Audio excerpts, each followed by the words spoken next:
Sir जी, इसको आपने class नहीं समझना, सिर्फ बैठे हैं गपशप लावांगे तो बस आज खत्म कर देंगे, ठीक है। सिर पी नहीं रहनी, किताबा कतूबा बंद कर दो और सिर्फ असल में बात ये देखें कि असल में गेम क्या है। डेटा ना बड़े मजे का टॉपिक है और किताब से ज्यादा ये अकल से काम करने वाली चीज है। तो इससे पहले जो मैंने रिस्क पढ़ाया उसमें लास्ट एक दो दिनों में ऑब्वियसली हमें कंटेंट कवर करना था, तो हमारी वो एक मजबूरी थी।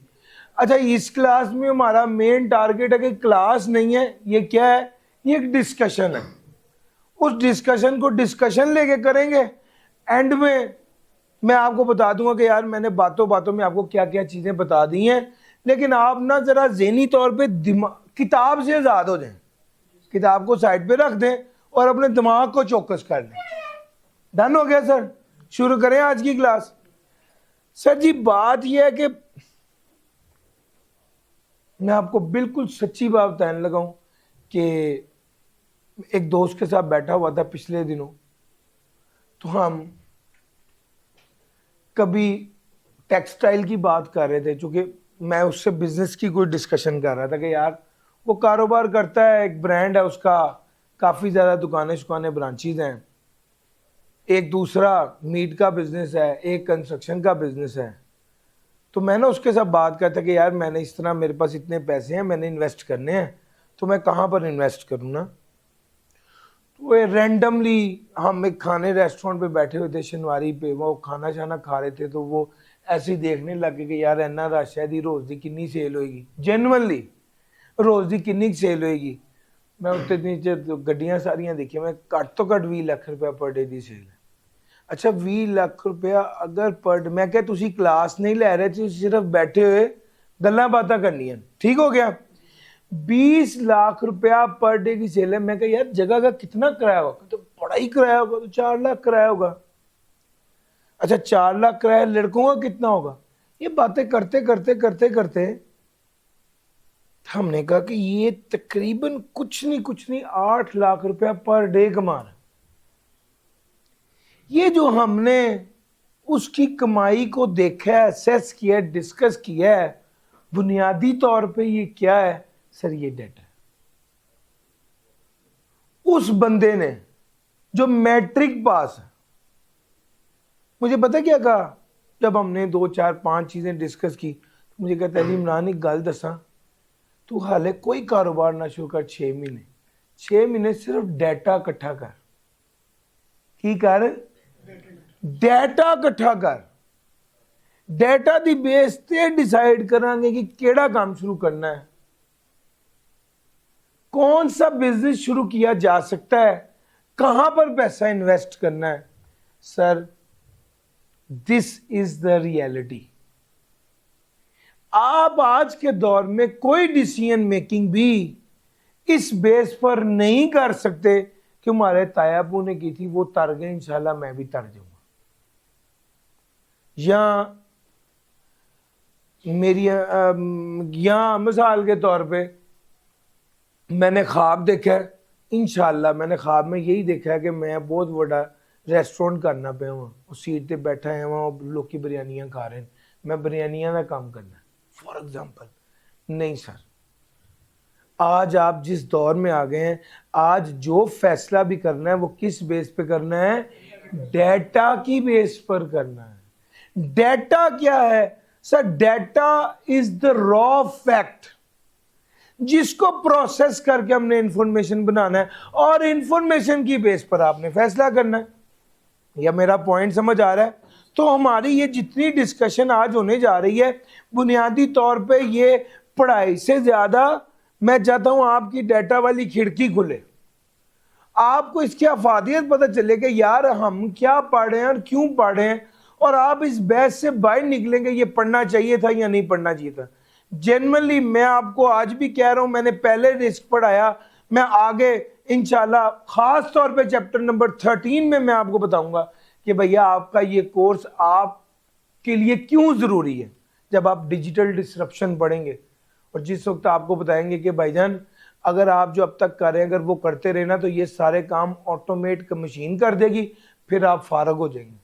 आपको अपने आप को क्या बनाना है, इस काबिल बनाना है कि टेक्नोलॉजी को अपने फायदे के लिए इस्तेमाल करें, ना कि टेक्नोलॉजी की वजह से कुचले जाएं। क्या मेरा पॉइंट समझ आ रहा है? ये वाली बातें मैंने सिस्टम में पढ़ानी है। मैं आपको सही बात बताऊं, रिस्क, डाटा, ये दोनों एरियाज वो एरियाज हैं जिसने आपको पास कराना है। लेकिन जो सिस्टम वाला एरिया है ना, ये वो एरिया है जिसने आपको सेंस देनी है, जिसने आपको सेंस देनी है कि यार मैंने अब आगे करना क्या है।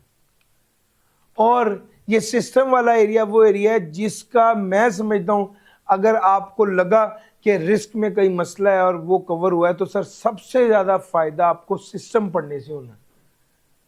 90% बच्चे, 90 से 95% बच्चों को सिस्टम की अलिफ बे भी नहीं पता। उन्होंने सिर्फ ये सोचा हुआ कि यार देखते हैं क्या होता है, इंशाल्लाह कर लेते हैं। इसके अलावा उन्हें कुछ पता नहीं है, और वो ये सोच रहे हैं कि रट्टा मार के कर लेंगे। सर जी अगर रट्टा मार के सिस्टम हो गया तो सर जो आप कहेंगे ना वो मैं आपको इनाम जरूर दूंगा।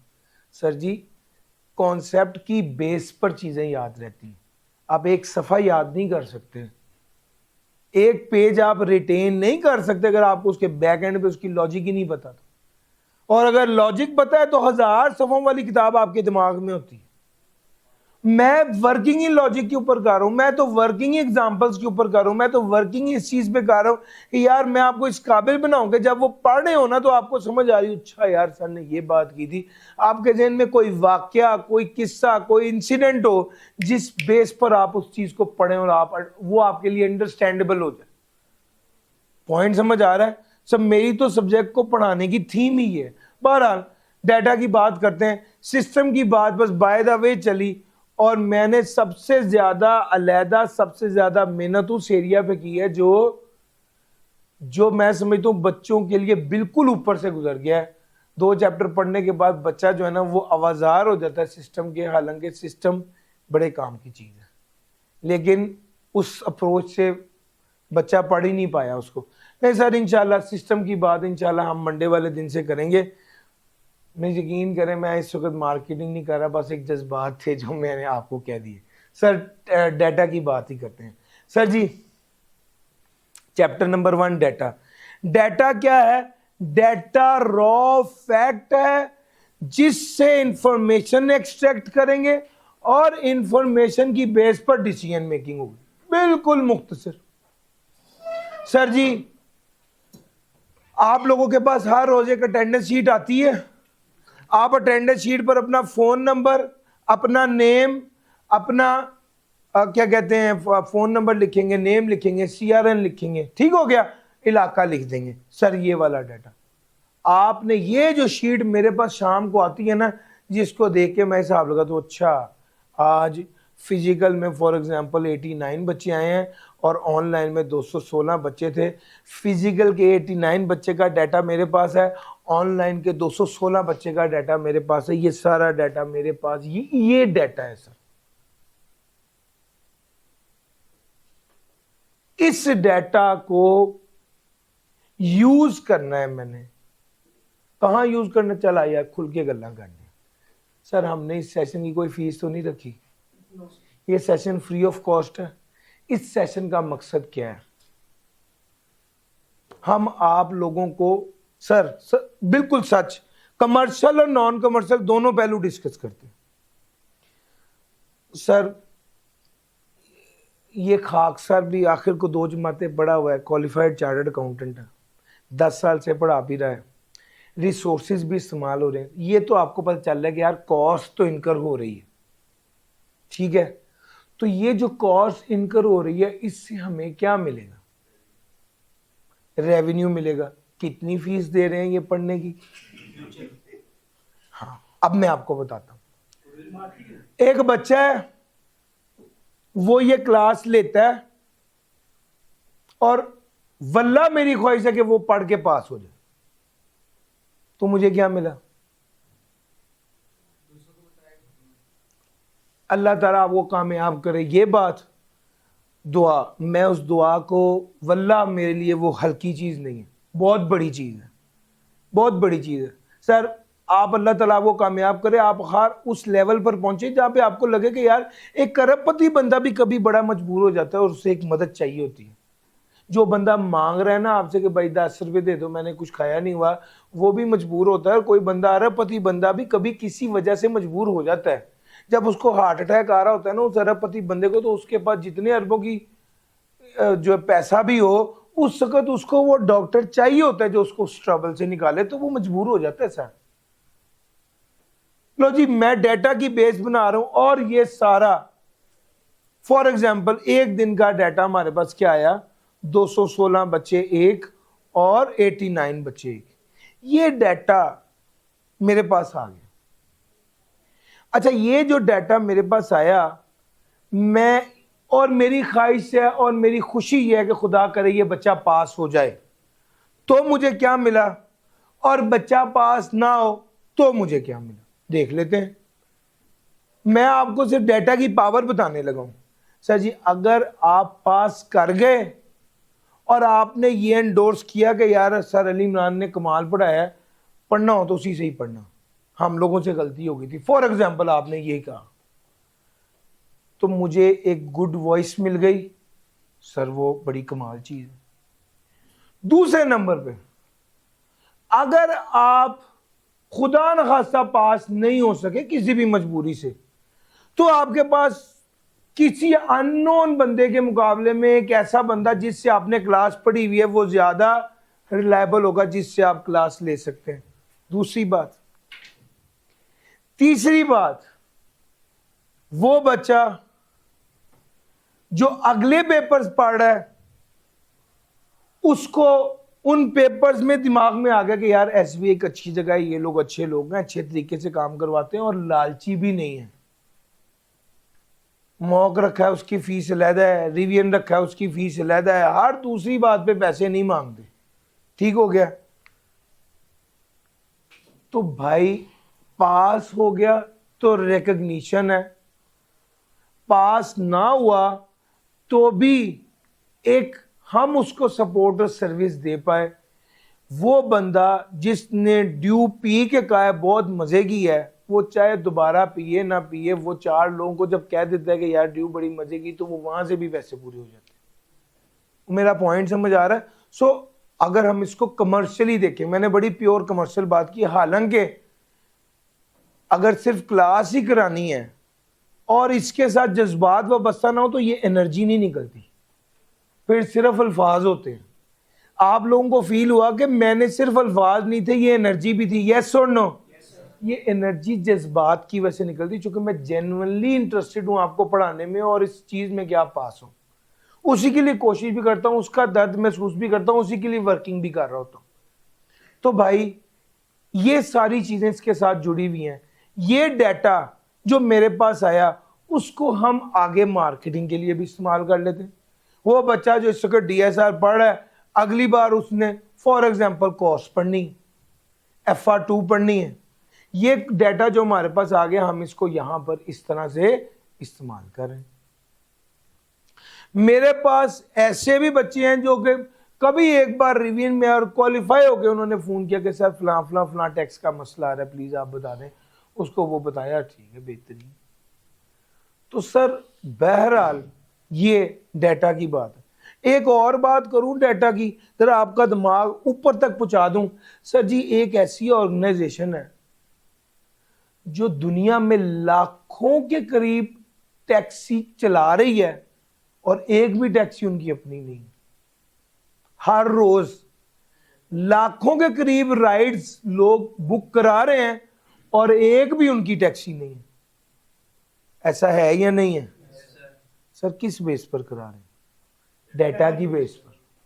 और उनके पास डाटा है ना, टैक्सी वाले का भी डाटा है, जो लोग राइड लेना चाहते हैं उसका भी डाटा है, और एक दिन में करोड़ों के करीब खाना डिलीवर हो रहा है और एक रेस्टोरेंट भी अपना नहीं। तो ये क्या है सर? ये डाटा की पावर है, ये डाटा की पावर है सर। आपको क्या लगता है हम थ्रू आउट इस एक्टिविटी से, अभी मेरे व्हाट्सएप ग्रुप में सिर्फ DSR के अभी पिछले 2-4 दिनों में ये जो एक्टिविटी शुरू की, इससे बच्चे जो आए हैं, तकरीबन इस वक्त 1870-80 बच्चा है। ये सारा बच्चा जो 2 ग्रुप्स में आया है और ये सर्विस ले रहा है, सर ये सारा बच्चा, क्या ये इंफॉर्मेशन किसी दूसरे इंस्टीट्यूशन के काम की हो सकती है? यस और नो? यार अगर ये वाला 1800 बच्चे का डाटा किसी मैं एक इदारे को दूं जो FR2 पढ़ा रहा हो और रिकग्नाइज टीचर हो, तो क्या उसे इस डाटे से फायदा हो सकता है? यस और नो? 100% फायदा हो सकता है। ये वाला डाटा जो आपके पास होता है, इसकी एक वैल्यू और वर्थ होती है। पुराने दौरों में इसकी कदर नहीं थी, आज बहुत कदर है। आज तो भाई आप किसी हल्के रेस्टोरेंट में भी चल जाओ, भी जाते जाते कहते हैं सर आप अपना फोन नंबर लिखवा दें, जब सेल लगेगी हम आपको मैसेज करेंगे। कहता है वो क्या इकट्ठा कर रहा है? डाटा ही इकट्ठा कर रहा है। वो डाटा ही इकट्ठा कर रहा है।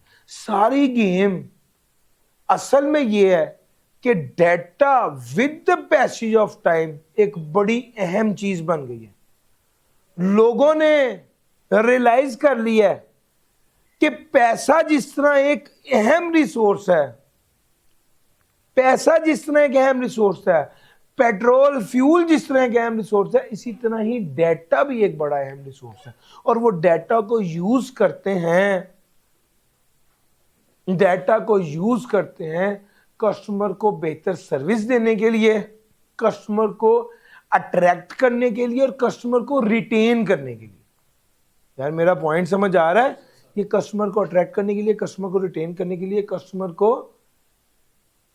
लेके चलने के लिए। अब जरा एक बात सुनिए, फिर मैंने कहा पढ़ाने से ज्यादा बातें होंगी आज, डिस्कशन, मजेदार बातें। लो सर, मजेदार बात से KFC की एग्जांपल याद आ गई। सर जी मैंने सोचा कि यार जिंगर खाते, जब मैंने कहा जिंगर खाते हैं, मैंने क्या किया, मैंने KFC को कॉल मिला दी। KFC को कॉल मिलाई, वहां पर टेलीफोन ऑपरेटर ने कॉल उठाई। कॉल उठाते साथ ही मुझे कहा अस्सलाम वालेकुम अली साहब। इसका मतलब है कि उसे मेरा नाम पता है।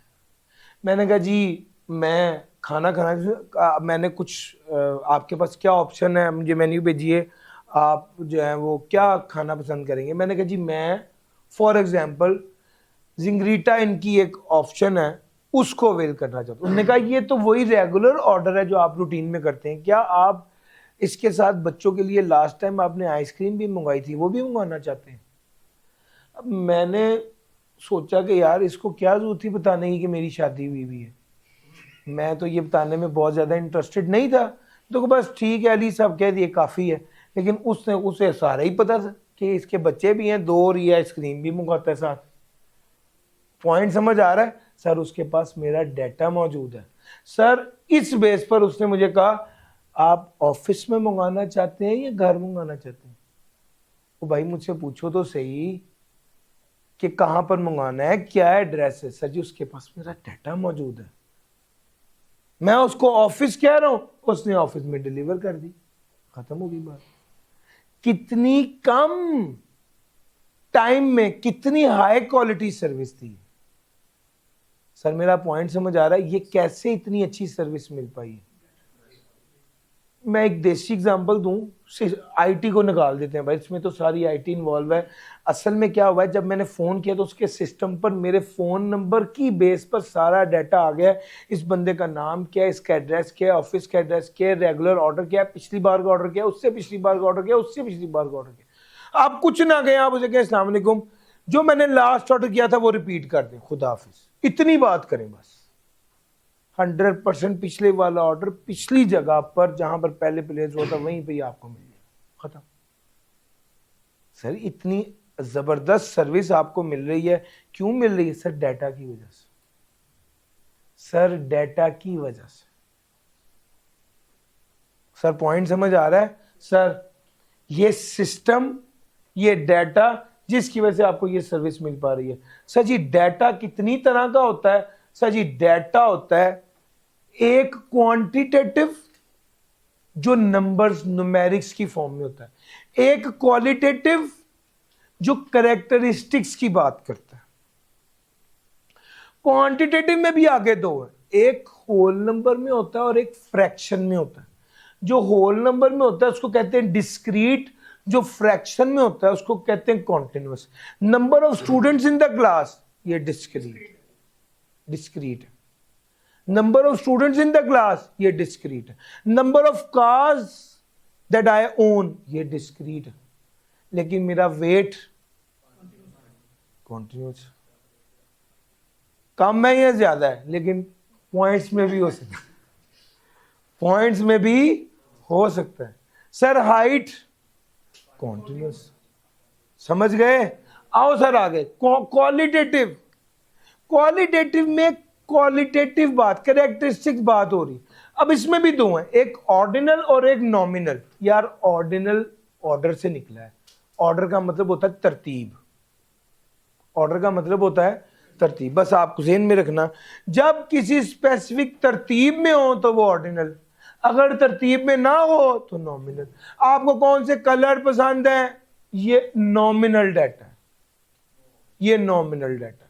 लेकिन बाज़ औक़ात कोई ऐसा डाटा होता है जिसका प्रॉपर कोई ऑर्डर होता है, उसे कहते हैं ऑर्डिनल। जिसका प्रॉपर ऑर्डर होता है उसको कहते हैं ऑर्डिनल। जैसे आप बताइए, आपने स्कूलिंग कहाँ किया है, कॉलेज कहाँ का है, और डिग्री कहाँ से की है, यूनिवर्सिटी कौन सी है, तो एक तरतीब है ना सर। पॉइंट समझ आ रहा है? This is ordinal, this is ordinal. जहां पे कैटेगरीज हो, आप रेट करें आपका इस क्लास का फीडबैक क्या है, unsatisfied, neutral, satisfied, super satisfied. यार मेरा पॉइंट समझ आ रहा है? इसको कहते यार मुझे अगर वो दे देते ना आप भाई, सर जी यहां पर वो दे देते, वो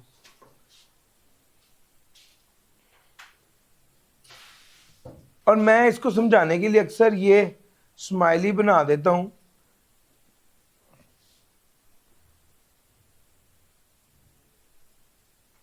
यार मेरा पॉइंट समझ आ रहा है? ये ऑर्डर है, ये तरतीब है, ये ऑर्डिनल डाटा है। और पॉइंट समझ आ रहा है? जो तरतीब में हो वो ऑर्डिनल, जो तरतीब का मोहताज ना हो वो नॉमिनल। और पॉइंट समझ आ रहा है? सर ऑर्डिनल और नॉमिनल। उसने एग्जांपल दी सेटिस्फैक्शन लेवल की, उस एग्जांपल दी एजुकेशन की। नॉमिनल में उसने जेंडर और मैरिटल स्टेटस और ब्लड टाइप, ये क्या है, ये nominal. Quantitative data, numbers, discrete और कॉन्टिन्यूस। यार ये बातें तो हो गई ना, सीधी सीधी बात है। फिर उसके बाद है कैटेगरीज ऑफ डाटा। ये थोड़ी सी सीरियस डिस्कशन है, ज़रा इसको भी हम डिस्कस कर लेते हैं। यार मैंने इसलिए ये ख़त्म कर दिया कि ये वाली बात करूं, मैंने कोशिश ये करनी कि जो पिक्चर्स हैं उसके साथ खेलूं और ज़्यादा नुमेरी की तरफ ना जाऊँ, ताकि आप बिल्कुल रिलैक्स होकर पढ़ें। मैं चाहता हूँ आज जब क्लास ख़त्म हो तो आप थके हुए ना हो, आप रिलैक्स हों। कल जब अब क्लास ख़त्म हुई तो आप स्ट्रेस्ड थे, नहीं सर आज आप इंशाल्लाह जब निकलेंगे क्लास से तभी आप बड़े हैप्पी होंगे, उतनी स्ट्रेस नहीं लेनी। सर जी स्ट्रक्चर डाटा, कोई तरतीब, कोई तरीका, कोई टेबल, कोई रोज, कोई कॉलम्स, कोई इंसानियत, कोई फॉर्म फिल कर रहे हैं। यार मेरा पॉइंट समझ आ रहा है? ये सारा स्ट्रक्चर्ड है, तरतीब है, तरीका है, मुनज़्ज़म है। सर जी जब आप फॉर्म फिल करते हैं तो हर जगह का पहले ही पता है यहां पर क्या चीज आनी, यहां पर क्या आनी, एक तरतीब से तरीके से होता है। जो डाटा टेबल की फॉर्म में होता है ये स्ट्रक्चर होता है। बैंक स्टेटमेंट देखिए, स्ट्रक्चर्ड है सर, स्ट्रक्चर्ड है सर। अच्छा दूसरे नंबर पे अनस्ट्रक्चर्ड क्या है, जिसकी कोई तरतीब हो ही ना हो। सर आपका सोशल मीडिया, आप जो पोस्ट डालते हैं, कभी कमेंट, पोस्ट पर क्या होता है, आप कभी इमेज डाल देते हैं, कभी आप जो फॉर एग्जांपल टेक्स्ट लिख देते हैं, कोई शेर लिख देते हैं, कभी आप वीडियो डाल देते हैं, कभी पीडीएफ शेयर कर देते हैं। ये क्या है सर, ये अनस्ट्रक्चर्ड। और मैं इसकी अक्सर एग्जांपल देते हुए एक बात, एक्टिविटी छोटी सी क्लास में कराता हूँ कि बच्चों को कहता हूँ कि यार मोबाइल निकालो और मोबाइल निकाल के अपने कॉन्टेक्स्ट खोलो। आप देखोगे ए से लेके जेड तक सारे बड़े तरतीब से सारे कॉन्ट्रैक्ट लिखे होंगे। सर ये क्या है? ये स्ट्रक्चर्ड है। और आप यही मोबाइल अभी बंद नहीं करना, आप व्हाट्सएप खोलो और अपने दोस्त के साथ जो चैट हुई है उसको देखो। कभी आपने उसे मैसेज किया हुआ है, टेक्स्ट जो भी कहा है वो एक अलग बात है, लेकिन टेक्स्ट किया हुआ है, कभी आपने उसको वॉइस भेजी है, कभी आपने उसको टेक्स्ट भेजा है, कभी आपने उसको स्टिकर भेजा हुआ है, कभी आपने उसको लोकेशन भेजी हुई है, कभी आपने उसको वीडियो भेजी हुई है, कभी आपने उसको तस्वीर भेज, कोई तरीकेकार है? कोई तरीकेकार, कोई तरतीब नहीं है। ये अनस्ट्रक्चर्ड डाटा। अनस्ट्रक्चर्ड डाटा वो है जिसकी कोई तरतीब और कोई तरीकेकार, कोई स्टैंडर्ड नहीं। इसको अंग्रेजी जुबान में कहते हैं प्री डिफाइंड फॉर्मेट नहीं है। आपका फॉर्मेट डिफाइंड नहीं है सर। नॉमिनल और सर जी, नॉमिनल एक अलहदा वो डाटा की अलहदा टाइप है। टाइप डाटा को अलहदा तरीके से कैटेगराइज किया गया ना, एक वो है और एक वो दो अलहदा अलहदा चीजें। सर मैं ना आपको एक बात बताना चाहता हूं, अगर मैं बता पाऊं तो यहां पर आओ यार। ये देखो, अब मेरे जेहन में ये बात आती है, सर की स्टोरी सुन के मेरे जेहन में ये बात आती है। इसका मतलब यह है कि कभी डाटा, कभी अगर सारा तरतीब में टेबल हो तो स्ट्रक्चर्ड है, लेकिन अगर तस्वीर भी हो टेबल भी हो तो स्ट्रक्चर्ड नहीं है। यही बात आपके जेहन में आई? नहीं, ऐसा नहीं सर जी। ये एक फॉर्म है, इसमें यहां पे तस्वीर डलनी है, ऐसा ही है। यहां पर नाम भी है, यहां पर टेक्स्ट भी है। क्या ये स्ट्रक्चर्ड है या अनस्ट्रक्चर्ड है? स्ट्रक्चर्ड है। क्यों? इसमें तो तस्वीर भी आ रहा है, इसमें तो टेक्स्ट भी आ रहा है। सर प्री डिफाइंड फॉर्मेट है। तस्वीर वाली जगह पे टेक्स्ट नहीं आ सकता, टेक्स्ट वाली जगह पे तस्वीर नहीं आ सकती। फॉर्मेट पहले ही डिफाइन किया हुआ है, इसीलिए ये स्ट्रक्चर्ड। यार मेरा पॉइंट पिक कर गए हो? स्ट्रक्चर्ड का मतलब ये है कि फॉर्मेट प्री डिफाइंड हो। ये ना समझना कि अगर कहीं इमेज है तो वो स्ट्रक्चर्ड नहीं है, अगर कहीं वीडियो है तो स्ट्रक्चर्ड नहीं है। इसका मतलब ये कि जहां पर वीडियो है वहां पर वीडियो ही आए, वहां पर भी टेक्स्ट ना आए। मेरा पॉइंट समझ आ रहा है? ये है स्ट्रक्चर्ड डाटा। अनस्ट्रक्चर्ड की बात करें तो अनस्ट्रक्चर्ड में ये आपको एक एग्जांपल दी हुई है कि फॉर एग्जांपल पीडीएफ भी शेयर हो रही है, टेक्स्ट भी हो रहा है, लिंक भी हो रहा है, इमेज भी हो रहा है, वॉइस भी हो रहा है, सारा कुछ हो रहा है।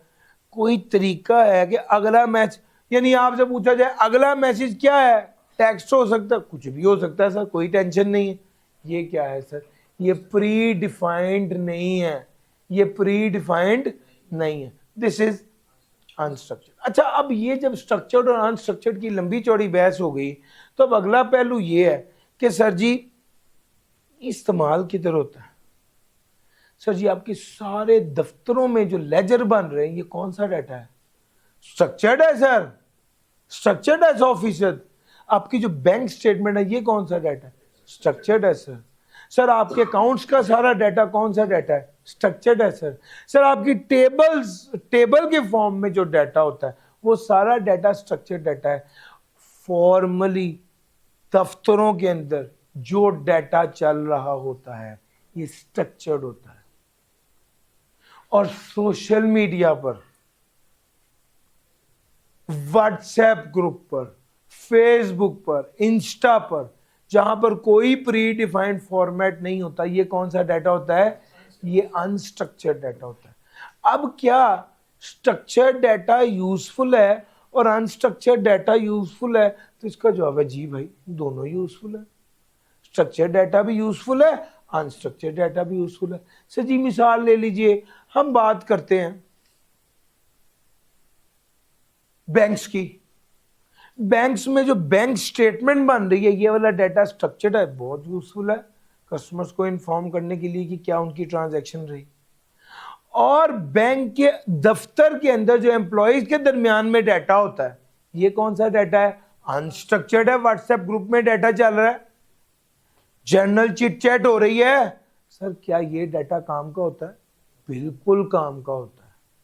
ये कौन सा डाटा होता है? अनस्ट्रक्चर्ड डाटा होता है। तो अनस्ट्रक्चर्ड डाटा भी काम का हो सकता है, स्ट्रक्चर्ड डाटा भी काम का हो सकता है, डाटा तो दोनों तरह का काम का हो सकता है सर जी। फेसबुक पर जो डाटा है उस बेस पर असेस कर किया जाता है कि इस ब्रांड की वैल्यू क्या है, इस ब्रांड की वैल्यू क्या है। जब एसबीआई बनाना नया नया तो सर आतिफ ने पोस्ट लगानी शुरू की, फलां टीचर आ रहे हैं, फलां टीचर आ रहे हैं, फलां टीचर आ रहे हैं।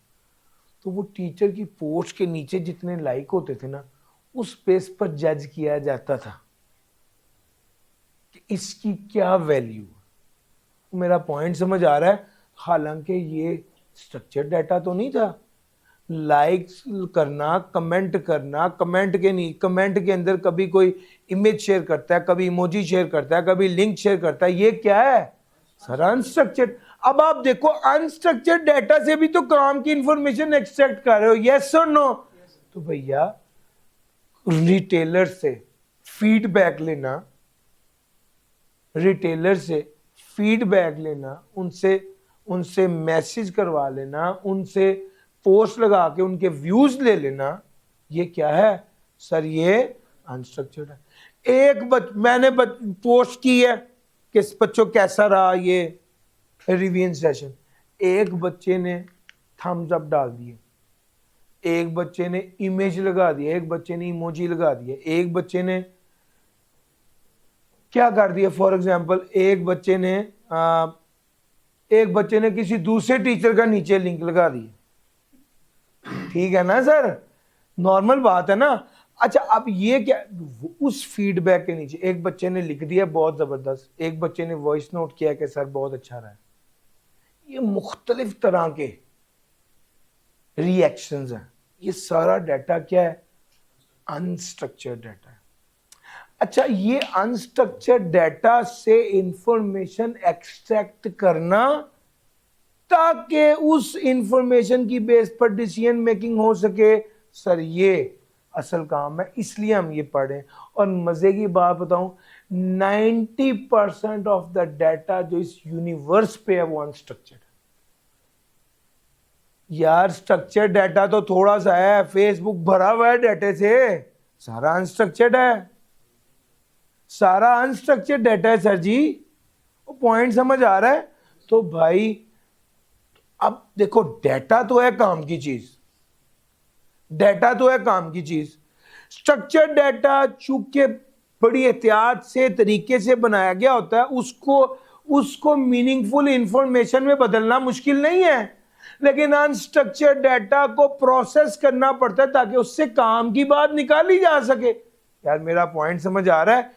इसको कहते हैं, आपको डिसीजन मेकिंग करनी है, स्ट्रक्चर्ड डाटा भी से भी इंफॉर्मेशन निकालनी है और अनस्ट्रक्चर्ड डाटा से भी इंफॉर्मेशन निकालनी।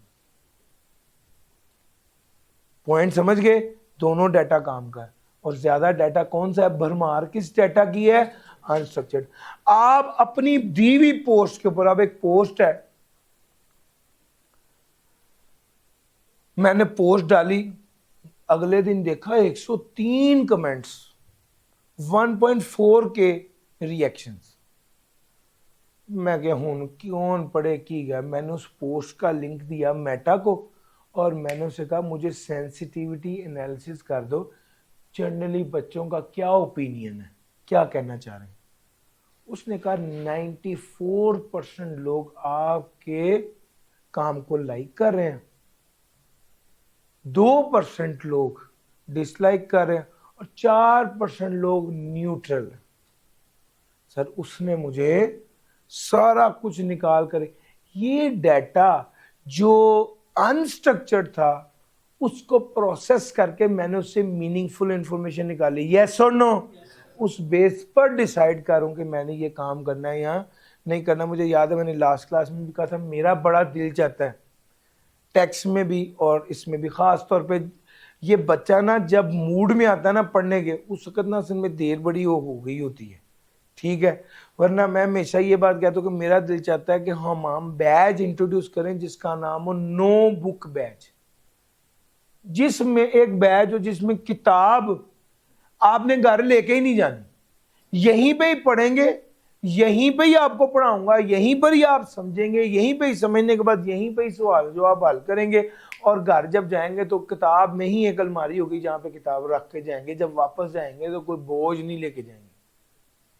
अब एक आइडिया है, ठीक हो गया। अब एक आइडिया है सर, असल में ये होना तो चाहिए लेकिन ये सिर्फ आखिरी 20 दिनों में ही होना चाहिए उसके अलावा तो आप शुरू में खुद बड़े बिजी होते हैं सर, ठीक हो गया। अब ये आइडिया है, मैं इसकी पोस्ट बना के डालता हूं और जो बच्चों का फीडबैक होता है उससे गेज करता हूं कि ये बैच शुरू करना है या नहीं करना। पॉइंट समझ आ रहा है सर? इसको कहा जाता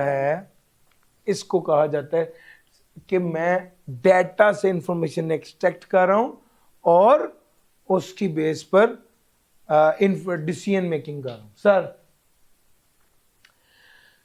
स्ट्रक्चर्ड और सेमी स्ट्रक्चर्ड दोनों समझ आ गए? सर जी आपका अब थोड़ा सा आगे चलता हूं और बात करता हूं semi structured data. Semi structured data वो डाटा है जो कुछ स्ट्रक्चर्ड कुछ अनस्ट्रक्चर्ड है। सर जी अगर मैं ईमेल की बात करूं, to, from, CC, BCC, subject, ये स्ट्रक्चर्ड पार्ट है इसका। लेकिन बॉडी ऑफ द ईमेल में चाहे आप तस्वीर ड्रैग करके डाल लें, चाहे आप वीडियो डाल लें, चाहे आप टेक्स्ट लिख लें, चाहे आप वॉइस नोट दे दें, यस और नो, तो बॉडी ऑफ द ईमेल क्या है? अनस्ट्रक्चर्ड है। और to, from, CC, BCC, subject, date, time क्या है? स्ट्रक्चर्ड है। तो ये ओवरऑल क्या हुआ? Semi structured. Sir semi structured है यही सर। मेडिकल प्रोफाइल, मरीज का नाम, मरीज की आईडी, मरीज की पुरानी रिपोर्ट, सारा कुछ एक स्ट्रक्चर्ड फॉर्मेट में होता है। मैं अपने अब्बू के साथ उनको डॉक्टर पे लेके जाता हूं तो मेरे अब्बू की एक आईडी है, पेशेंट आईडी 6998। मैं हमने उसको जाके फीस जमा करा, कहना है 6998। जब हम लोग डॉक्टर के पास अंदर जाते हैं ना तो डॉक्टर 6998 की सारी हिस्ट्री देख चुका होता है। ओ भाई साहब की हाल है, ठीक ठाक हो, तबीयत से ठीक है, अच्छा ताड़ी तबीयत 3 महीने पहले खराब हुई थी, ਉਹਦੇ बाद दसो हुण दरमियानी ताड़ी तबीयत ठीक रही, अब क्या मसला हुआ है, अब क्यों खराब? ये जो सारा डाटा उसके पास आ गया है स्ट्रक्चर्ड फॉर्म में, ये सारा डाटा तरतीब से उसने रखा हुआ था सिस्टम से, जो उसने डिस्प्ले किया, ये स्ट्रक्चर्ड डाटा है। और इस तरह मेडिकल प्रोफेशन में ये हेल्प करता है, हेल्थ सेक्टर में। अच्छा यही डाटा जो है इसको थोड़ा सा हम आगे ले जाते हैं, और जब मेरे अब्बू ने रिपोर्ट करवाई तो अब ये वाला डाटा ऊपर मेरे पेशेंट आईडी, उनका नाम, उनकी हिस्ट्री आ गई, नीचे अब रिपोर्ट लगी हुई। सर एक बार एमआरआई कराई तो उसकी सीडी भी थी, वो भी साथ उन्होंने फाइल की लगा दी, ठीक हो गया। अब कुछ स्ट्रक्चर्ड हो गया, कुछ क्या हो गया? अनस्ट्रक्चर्ड हो गया। तो ये मिलाकर क्या बन गया? तो मेडिकल प्रोफाइल सेमी स्ट्रक्चर्ड होगी। सर जी ये जो सारी इंफॉर्मेशन है सर अली इमरान के बारे में, ये स्ट्रक्चर्ड है, ये जो पोस्ट है ये क्या है? अनस्ट्रक्चर्ड है। तो ये ओवरऑल फिर क्या हो गया? सेमी स्ट्रक्चर्ड हो गया। पॉइंट समझ आ रहा है? ये ओवरऑल क्या हो गया सर? सेमी स्ट्रक्चर्ड हो गया। अच्छा जी, सोर्सेज ऑफ डाटा की बात करने लगा हूं मैं। सर जी गेम समझ आ गई स्ट्रक्चर्ड, अनस्ट्रक्चर्ड और सेमी स्ट्रक्चर्ड की? अच्छा नहीं, मैंने आपको कहा मैंने आपको ये नहीं पढ़ाना, मैंने आपको टेक्स्ट नहीं आज पढ़ाना, ये मैं सोच के आया हूँ। बहुत सारी तस्वीरों से ही होगी, वो कहते हैं तस्वीर बोलती है, वो आपने सुनना है क्या बोलती है। नहीं सर, डाटा इकट्ठा करना है सर, आपने डाटा इकट्ठा करना है तो डाटा दो तरह का है, एक सेकेंडरी और एक प्राइमरी। सेकेंडरी भी दो तरह का, एक इंटरनल और एक एक्सटर्नल। इंटरनल डाटा जो ऑर्गेनाइजेशन से मिला, एक्सटर्नल डाटा जो अदर देन ऑर्गेनाइजेशन मिला। प्राइमरी और सेकेंडरी में क्या फर्क है? वो डाटा जो किसी मकसद के लिए इकट्ठा हुआ वो प्राइमरी है, और वो डाटा जो किसी मकसद के अलावा इकट्ठा हुआ, यानी मिसाल के तौर पे एक टारगेट, आपने क्या किया, आपने 2-3 एग्जांपल फौरन मेरे ज़हन में आ रही, मैं सोच रहा हूँ कि उस एग्जांपल को डिस्प्ले करके ये बात बता दूं। बस अभी ये समझ लें, वो जो किसी मकसद के तहत डाटा इकट्ठा किया, किसी ऑब्जेक्टिव को सोचते हुए डाटा इकट्ठा किया है, वो प्राइमरी डाटा है। और जो डाटा ऑलरेडी मौजूद है वो विद इन ऑर्गेनाइजेशन है तो इंटरनल, और आउटसाइड द ऑर्गेनाइजेशन तो एक्सटर्नल। तो सर समझ आ गई है? 2 एग्जांपल्स मैंने इसकी आपको देनी है, इंशाल्लाह ये वाली गेम आपकी समझ में आ जाएगी। एक्सटर्नल डाटा और इंटरनल डाटा कोई दिक्कत वाला काम नहीं है। जरा मेरे साथ चलो और यहां पर आ। सर जी, गवर्नमेंट वालों ने सोचा हम एक नई प्रोडक्ट बनाते हैं, पाइनएप्पल ड्रिंक। अब जब उन्होंने ये सोचा कि हमने एक पाइनएप्पल ड्रिंक बनाना है तो क्या उन्हें क्या करना चाहिए? उन्हें सोचना चाहिए कि ये वाली ड्रिंक कितने मजे की बनेगी, और ये सोच के उन्हें फौरन प्रोडक्शन शुरू कर देनी चाहिए। यस और नो? तो क्या करना चाहिए? डाटा इकट्ठा करना चाहिए। शाबाश, इधर तक तो आप आ गए हैं कि भैया मुंह चुप के कोई काम नहीं करीदा, हमेशा डाटा की बेस पर फैसला करना है। अच्छा, जब आपने सोचा कि यार ये स्टार्ट नहीं करना, पहले क्या करना है? डाटा कलेक्ट करना है, फिर स्टार्ट करना है। अब डाटा कलेक्ट करने के 2 तरीके, एक प्राइमरी और एक सेकेंडरी। सेकेंडरी वो है जो ऑलरेडी डाटा मौजूद है उसको मार्केट से लेना, अपनी ऑर्गेनाइजेशन से लेना। सर जी, इंटरनल में भी 2 हैं, एक आपकी अपनी ऑर्गेनाइजेशन का डाटा, जैसे फॉर एग्जांपल गवर्नमेंट वालों की अपनी इस वक्त अनार कोला है, फ्रूटी ड्रिंक्स हैं, उनकी सेल की बेस पे सोचेंगे कि यार क्या हम पाइनएप्पल कोला इंट्रोड्यूस करें या ना करें। Internal data. और दूसरा एक्सटर्नल डाटा। एक्सटर्नल डाटा क्या है? मरी ब्यूरी। सर जी, जो मरी ब्यूरी है, इन लोगों की बिग एप्पल भी है और बिग पाइनएप्पल भी है। ठीक हो गया। अब इन्होंने सोचा यार हम शुरू करें या ना करें, एक बार देख लें मरी ब्यूरी जो बिग पाइनएप्पल बेचते हैं उसकी कितनी बिकती है, और क्या पाइनएप्पल फ्लेवर में लोग कार्बोनेटेड ड्रिंक पसंद भी करते हैं या नहीं करते, हम करें भी या ना करें। Sir, external data. उसके अलावा लॉज एंड रेगुलेशंस क्या हैं? प्रोडक्ट को रजिस्टर करना पड़ेगा, हेल्थ के जो इदारे हैं, फूड अथॉरिटी, उनसे अप्रूवल है। कौन कौन से लॉज एंड रेगुलेशंस क्या हैं ये भी देखना है, और आपके कंपेटिटर की इंफॉर्मेशन भी देखनी है। ये हो गया एक्सटर्नल और वो हो गया इंटरनल। सर जी, ये सारा डाटा सेकेंडरी डाटा है। सेकेंडरी डाटा वो है जो ऑलरेडी मौजूद था और आप उसको इस्तेमाल करें। प्राइमरी डाटा वो है जो खास तौर पे आपने खुद जनरेट करना है, खास टारगेट के साथ। यानी आपने पाइनएप्पल ड्रिंक बनाना है या नहीं बनाना, या इसकी प्रोडक्शन करके मार्केट में बेचना है या नहीं बेचना, इसके लिए आप सैंपल ड्रिंक बना के जगह जगह पर लोगों को फ्री में पिलाते हैं और उनसे सर्वे लेते हैं। सर्वे क्या लिया? सर्वे लिया कि यार आप लोगों को इसका जायका कैसा लगा, कलर कैसा लगा, पैकिंग कैसी लगी और फ्लेवर। ठीक हो गया। कुछ चीजें देखी और लोगों से पूछा आपको क्या लगता है कहां पे इंप्रूवमेंट होनी चाहिए। ये सारी बात अब आप देख रहे हो। डाटा, मैं मुंह उठा के ड्रिंक नहीं शुरू किया, डाटा कलेक्ट कर रहा हूं, इंटरनल भी, एक्सटर्नल भी, प्राइमरी भी और सेकेंडरी। और प्राइमरी की थीम समझ आई है सर? बजाय इसके कि मैं ये सोचूं, प्राइमरी का मतलब है खास तौर पे उस टारगेट के लिए डाटा। सेकेंडरी का मतलब है पड़े हुए डाटा को इस्तेमाल करना। प्राइमरी का मतलब है नया डाटा जनरेट करना। यार पॉइंट समझ आ रहा है? सर जी, प्रोडक्शन स्टार्ट हो जाएगी और फिर जाके पैसे कमाएंगे। तो मेरा पॉइंट समझ आ रहा है? सर जी, ये क्या है? सर जी, ये सारा साइकिल था हमारा। मैंने आपको इस टॉपिक के अंदर, इस डायग्राम के अंदर primary data, secondary data, internal data, external data, ये सारा पढ़ा दिया। क्या आपको ये सारी बात समझ आ गई? यस और नो? सर, एक एक्टिविटी छोटी सी और करते हैं, और वो एक्टिविटी अगर आप कर गए तो इसका मतलब है कि आपको इसकी बेस बड़ी स्ट्रॉन्ग समझ आ गई।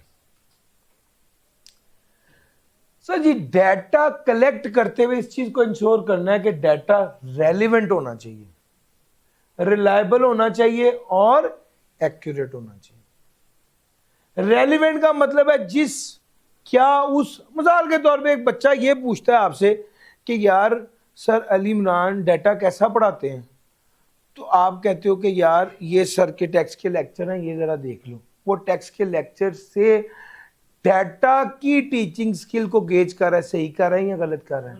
सर उसके पास रेलिवेंट डाटा मौजूद ही नहीं है। बात नंबर 1।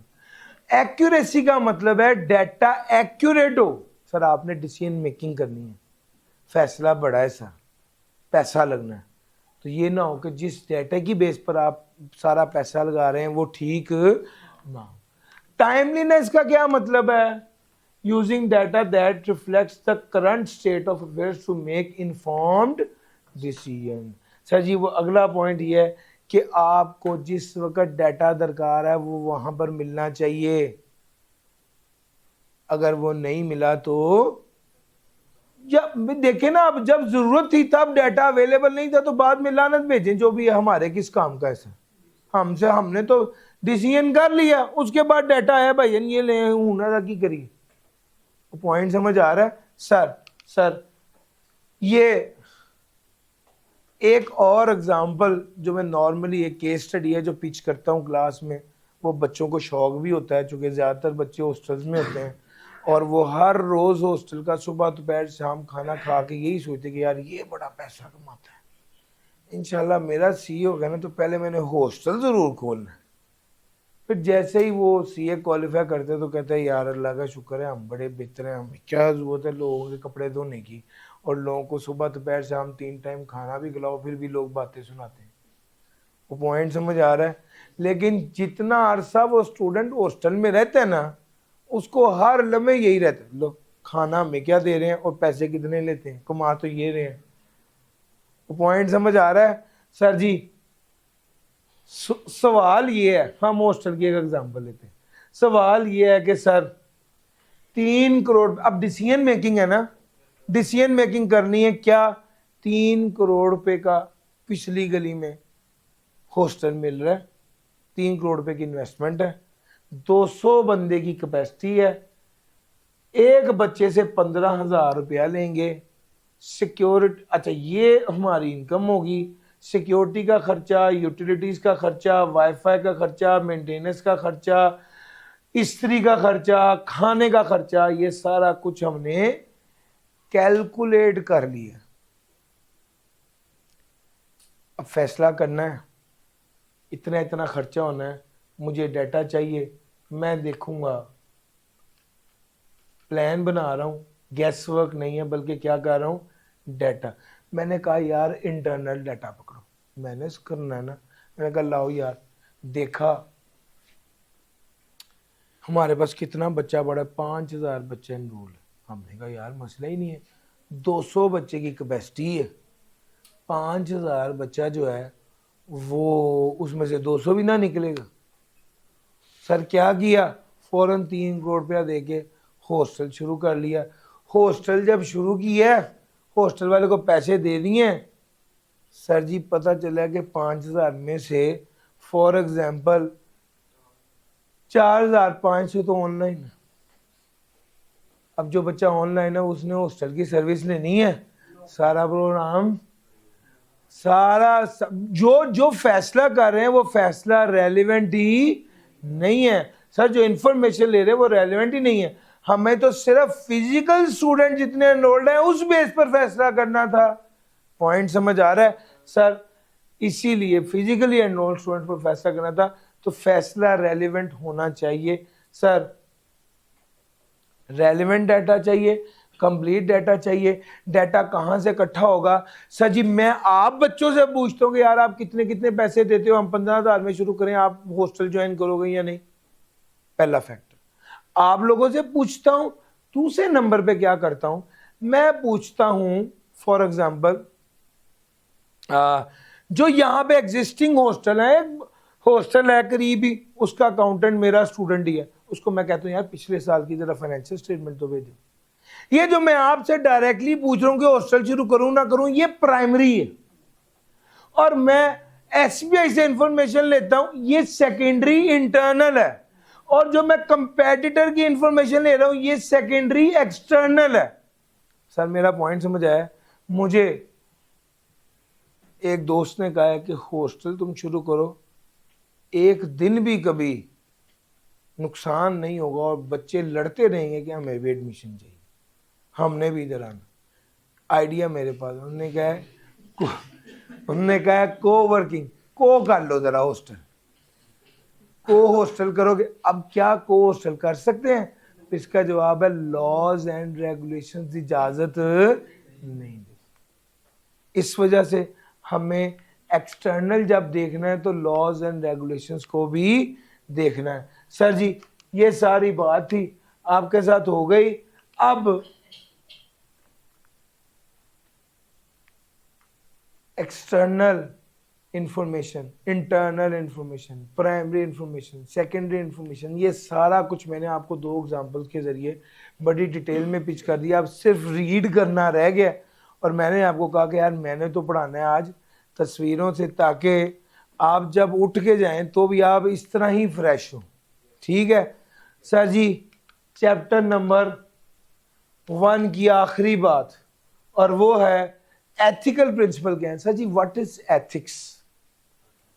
सर हर प्रोफेशन की एथिक्स होती है, इसी तरह ही डाटा एनालाइज करना, डाटा से रिलेटेड जो एरिया उसकी भी एथिक्स है, एथिक्स होती है। एथिक्स ना किसी भी प्रोफेशन में डिफाइन करते हैं कि what is right and what is wrong.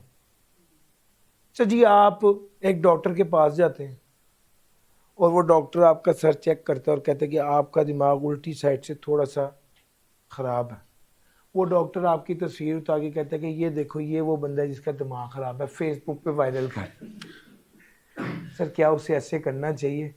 नहीं करना चाहिए। क्यों? सर ये डॉक्टर की एथिक्स के खिलाफ। और आपने अक्सर नोट किया होगा कि जो लोग वीडियो बनाते हैं कि मैं इनकी इजाज़त से ये वीडियो बना रहा हूँ, कहते हैं, क्योंकि लोग बाद में केस कर देते हैं। वो पहले तो शुरू में चुप रहते हैं, इंशाल्लाह मैं घर जाके ना एडवोकेट ना गल करना, मैंने मेरी वीडियो बना दी थी, ठीक हो गया। तो वो पहले पूछते जी आपकी इजाज़त है बना लें, वो पहले पूछ रहे होते हैं। बेसिकली वो इस चीज़ को समझते हैं कि प्राइवेसी एथिकली इंपॉर्टेंट। फिर ट्रांसपेरेंसी, आप सब लोगों ने मुझे अपना कॉन्टैक्ट नंबर दिया और आप लोगों को पता है कि यार ये डाटा सिस्टम है, इससे रिलेटेड इन्फॉर्मेशन होगी, ज़्यादा से ज़्यादा टैक्स से रिलेटेड इन्फॉर्मेशन होगी आप तक जाएगी, या सीए से रिलेटेड इन्फॉर्मेशन होगी तो आपको मिलेगी। ऐसा ही है। अब जिस ग्रुप में आप ऐड हुए हैं, कल से उसमें इश्तिहारा शुरू हो जाए कि ये 10 मरले का घर बराए फरोख्त है, या ये इश्तिहार आने लग जाए कि फॉर एग्जांपल कोई ऐसा इश्तिहार जो आपसे रेलिवेंट नहीं है, बिल्कुल भी रेलिवेंट नहीं है, तो फिर वो जो इन्फॉर्मेशन है, मेरे दिन में 2-3 शरारती बातें आई थी, मैंने कहा यार रहने देते हैं, क्योंकि आप सीए कर रहे हैं ना, ज़रूरत रिश्ता का इश्तिहार आ गया तो आपके किसी आपने कहना है कि यार अभी मैं इस पोजीशन में नहीं हूँ, मैंने पढ़ना है, लेकिन वो इश्तिहार से आप डिस्ट्रैक्ट ज़रूर हो जाएंगे कि लोगों की शादियाँ हो रही हैं और मैं इधर ही बैठा हूँ। ठीक हो गया। तो सर मकसद बात करने की, उस तरह की इंफॉर्मेशन आपने जब अपना कॉन्टैक्ट नंबर दिया है तो इसका मतलब है कि आप एक्सपेक्ट कर रहे हैं कि रिलेटेड इंफॉर्मेशन आप तक पहुंचेगी। Sir this is transparency. Ensure करें कि data collection procedures are clear to individual. जो डाटा कलेक्ट किए जा रहे हैं वो उनके सामने। बाज़ औक़ात ऐसा भी हो जाता है कि ये जो रोड पर खड़े इंटरव्यूज़ ले रहे होते हैं, या मैंने अक्सर देखा है 1-2 लोगों को सोशल मीडिया पे, यासिर शामी को, वो बातों बातों में बेइज्जती बड़ी करता है लोगों की, मजाक बड़ा उड़ा देते हैं। अच्छा वो मुझे और जिन लोगों की बाज़-औक़ात कैपेसिटी होती है वो they are in a position कि वो उस पर केस कर दें, लेकिन वो करता है कि वो पहले उनको बताया था कि जी ऐसे ऐसे होगा, आपको कोई इतराज़ तो नहीं, वो ओके कर देते हैं, तो बाद में वो कर देता है। हालांकि ट्रांसपेरेंसी होनी चाहिए। आपको पता हो, सर देखिए मेरी बात सुने, आपको पता होना चाहिए वेरी क्लियरली कि वो किस मकसद के लिए आपकी इंफॉर्मेशन इस्तेमाल करेगा और कहाँ इस्तेमाल करेगा। सर वो एडिट कर देता है, उल्टी बातें दरमियान में डाल देता है जो बेसिकली एथिकल कंसिडरेशन से बाहर चल जाती हैं। एथिकली वो ठीक नहीं थी। सिक्योरिटी का क्या मतलब है sir? Protecting collecting data from unauthorise access. Sir ये आपकी पर्सनल इंफॉर्मेशन मेरे पास है, आपका फ़ोन नंबर ही मेरे पास है। फॉर एग्जांपल गर्ल्स हैं, गर्ल्स का फ़ोन नंबर ज़्यादा सेंसिटिव होता है, तो सर अगर वो कॉन्टैक्ट इन्फॉर्मेशन जो हमारे पास है, हम उसको क्या करते हैं, मेक श्योर करते हैं कि ये इन्फॉर्मेशन किसी अनऑथराइज बंदे पर के पास ना जाए। ठीक हो गया सर। फेयरनेस, फेयरनेस का मतलब है जो डाटा कलेक्ट किया जा रहा है वो बाइस्ड नहीं होना चाहिए डाटा। मिसाल के तौर पे हमने एक एग्जांपल ये दी थी कि हमने एक सोशल मीडिया पर एक एक्सपेरिमेंट ये था कि हमने 15 लोगों से पूछा कि आपको पीटीआई की परफॉर्मेंस बेहतर लगी पंजाब में या नून लीग की, क्या इसका पीएमएलएन की, मरीम नवाज की। 12 लोगों ने कहा मरीम नवाज की, 3 लोगों ने कहा पीटीआई की। तो बस हमने वो 3 लोगों के जो इंटरव्यू थे वो रिकॉर्ड करके सोशल मीडिया पे डाल दिए कि अवाम खुद फैसला, वहां ने फैसला सुना दिया। और सर समझ आ रही? इसका मतलब है कि आप क्या हैं, बाइस्ड हैं, फेयर नहीं। लो सर ये सारी बातें थी चैप्टर नंबर 1 के बारे में। मैंने आपको सारी बातें क्लियर कर दी।